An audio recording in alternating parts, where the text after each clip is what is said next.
From former President Goodluck Jonathan's administration to President Muhammadu Buhari's regime, the burden of government appears to be hinged on the sanitation of the polity and the will to reflect the economy.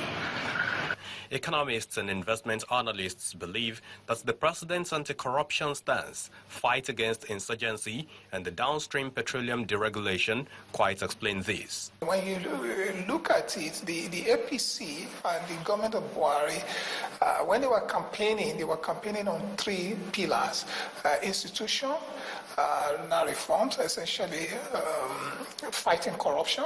Second is insecurity, and then economy and job creation. So you can say that it's like 50-50. On institution and insecurity or fighting corruption, they've done considerably well. They still have a long way to go. But on the economy, I think they were too lethargic. Across the macroeconomic variables, however, the GDP contracted historically to 0.36% in the first quarter of 2016 on the back of low oil price and shortage in output. His administration came in at a very challenging time, and it's been even more challenging, oil prices and the rest, but I would say so far so good.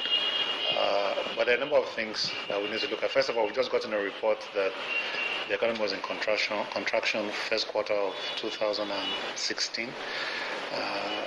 The FX rate is anybody's guess. Unemployment rate is going up.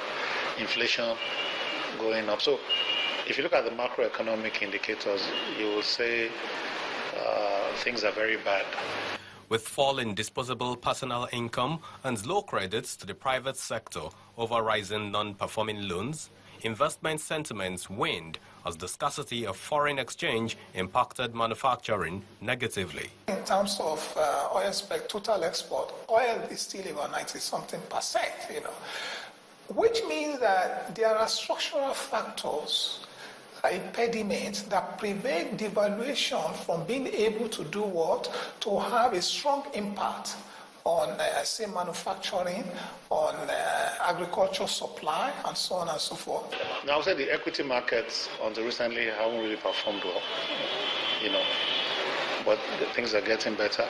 The money markets are fared better because, the rates were fairly high. The Buhari budget of change focuses on 30% capital expenditure. Its projections show that these will spur business confidence. It's estimated that instead of 2.2 million barrels per day, that is projected in the budget, they currently have about 1.4 million, which means about 800,000 or so is being lost on a daily basis. So it means that the budget deficit could widen further, and that means the government will probably have to borrow more from the domestic capital market or from outside, mostly from the multilateral. But what do Nigerians really want to see? Just the same way they talk about corruption. They talk a lot about corruption. They talk a lot about the economy. Because that's, for the average person, that's perhaps more important. The business environment needs to improve in terms of the infrastructure constraint, in terms of the structural reforms that need to be undertaken, and in terms of especially, say, electricity.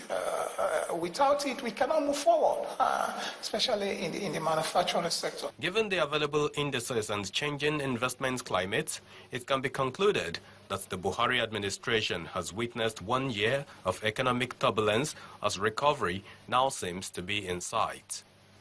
Temple Ashaju, Channels Television News.